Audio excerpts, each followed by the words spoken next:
Chapter 47. Have you calculated your ape? The ape is short but very powerful, with long arms that reach into scheduling, copywriting, production, and reputation. It can predict with uncanny accuracy the success of any ad campaign. The ape is the advertising performance equation. Share of voice times impact quotient times personal experience factor times market potential equals sales volume. To better understand the ape, you must consider the three separate equations it combines. First, share of voice times impact quotient equals share of mind. Share of voice is your company's percentage of all the advertising done in your business category. If you advertise and your competitors do not, your share of voice is 100%. Share of voice can be calculated for the marketplace as a whole or for a single medium. You may have zero share of voice in one medium, but total voice in another. A greater share of voice is the result of a properly focused ad budget. Impact quotient is an ad's power to convince. The impact quotient for an ad that is average is 1.0. The second equation is this. Share of mind is simply share of voice that has been adjusted in the customer's mind by the impact quotient of the ad. It's possible to have a smaller share of voice due to spending less money than your competitors, yet still have a greater share of mind as the result of ads with a higher impact quotient.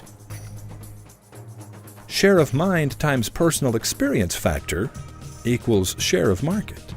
That's the second equation. Personal experience factor is a customer's experience with your company. Your PEF is, effectively, your reputation. Perfect neutrality scores a PEF of 1.0. The growth or decline of a business will usually follow that company's PEF as it rises and falls above and below a score of 1. Your PEF score cannot be changed through advertising. Share of market is your percentage of business in your business category. Market potential is the total dollars available in a business category. The third of the ape equations is share of market times market potential equals sales volume of the advertiser. So there you have it. Share of voice times impact quotient equals share of mind. Share of mind times personal experience factor equals share of market. Share of market times market potential equals the sales volume of an advertiser.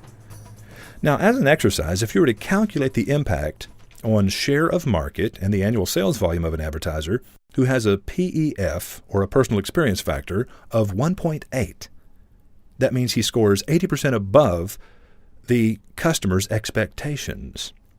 Now, that advertiser versus an advertiser with a PEF of 0.6. In other words, they're falling 40% short of meeting the customer's expectations. What you'll find is that the company scoring a 1.8 will get 3 times the results from their advertising investment. Same advertising medium, same budget, similar ads, but they delivered differently at the store level. The advertising performance equation reconciles the responsibility of the media with the responsibility of the advertiser. We're all in this boat together. Chapter 48. All for one and one for all. Although few people have ever realized it, successful advertising requires a triad as closely knit as the legendary Three Musketeers of Alexandre Dumas.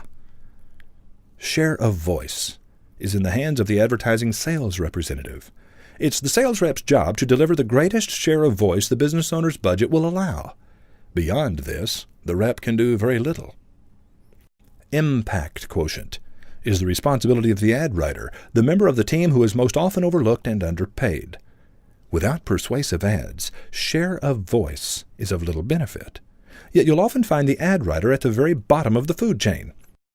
How well do you know the person who is creating your ads? More important, how well does that person know you? Personal experience factor, PEF, is entirely the business owner's turf. Good advertising cannot be expected to erase the customer's memory of a disappointing experience or to reverse the impact of a bad reputation.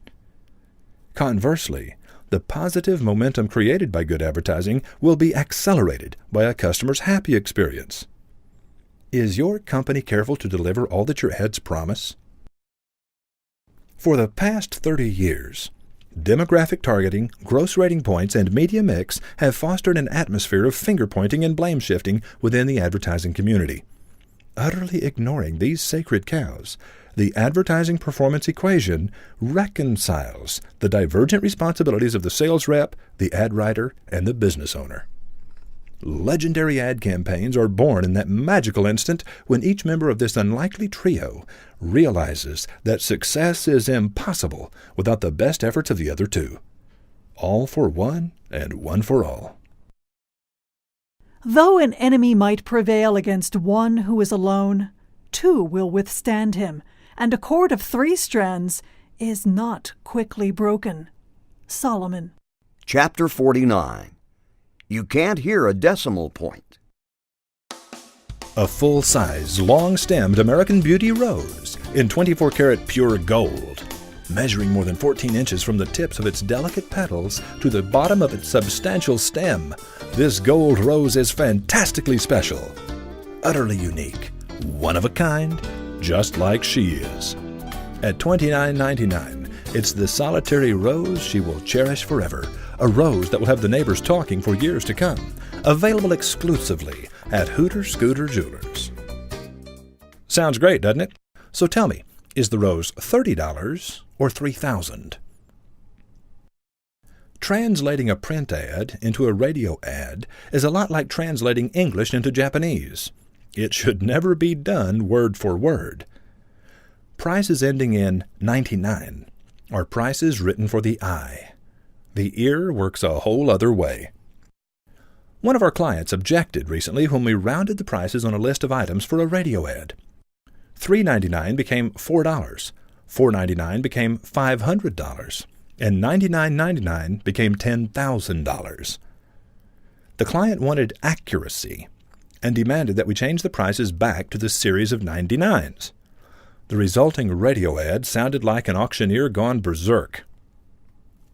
Accuracy was not accomplished. Are you ready? The gold rose is $30.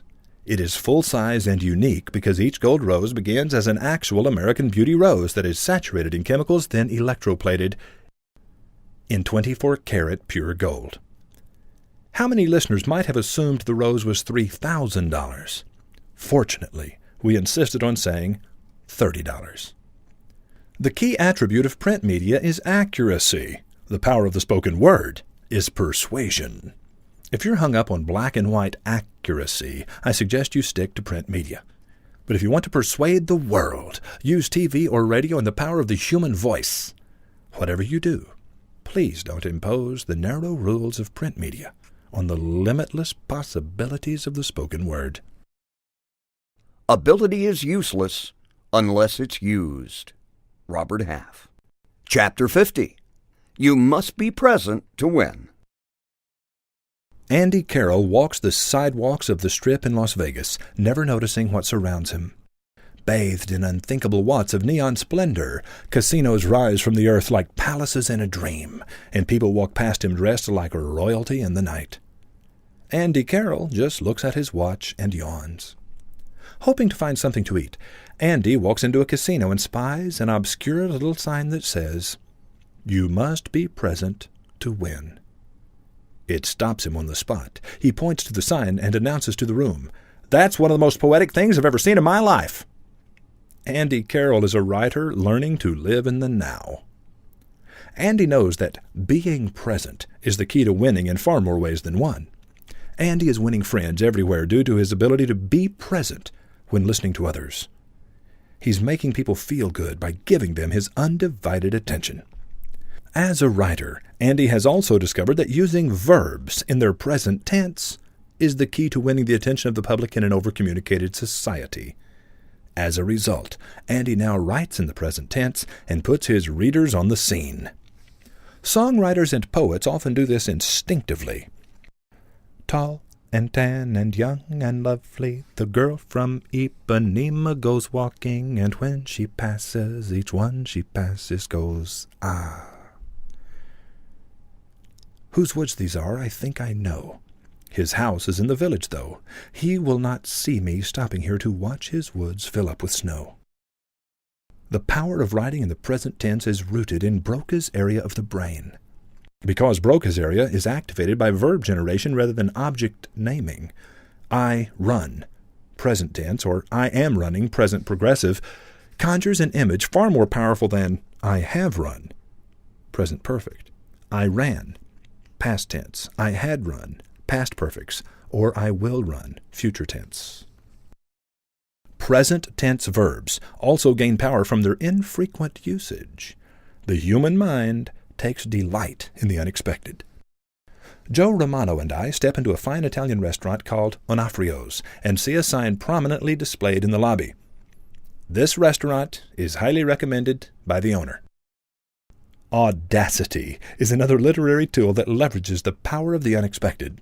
Audacious statements have far more impact than those that are predictable. Are you doing the predictable? Are you writing and speaking in the past and future tense? Are you avoiding audacity for fear that someone might be offended? Are people walking barefoot because you've bored the socks off of them? The risk of insult is the price of clarity. Chapter 51. Nitroglycerin. Jingles, drama, humor, and testimonials are the nitroglycerin of advertising. Used properly, these things have the power to move mountains for you. Handle them carelessly, and they'll blow up in your face. Musical jingles can surprise Broca, but they more often put him to sleep. As you learned in an earlier chapter, never get caught using a mediocre jingle. If it's not a killer, kill it. Drama gives us the power to compel by tapping into the customer's imagination.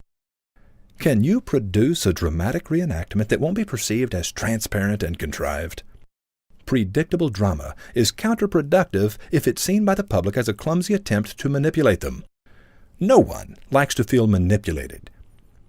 Humor can sharpen the point of an ad like a whetstone, but it's just as likely to blunt your point and make the ad unproductive.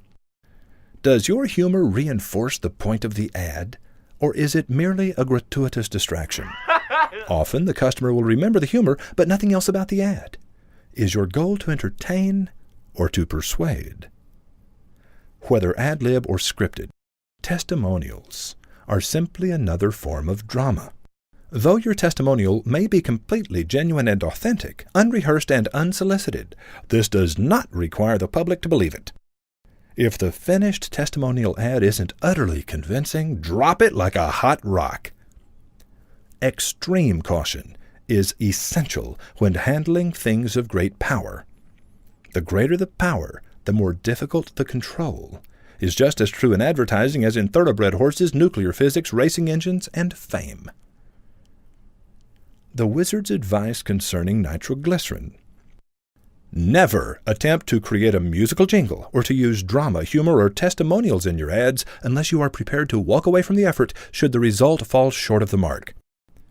Are you willing to discard a finished ad that misses the bullseye?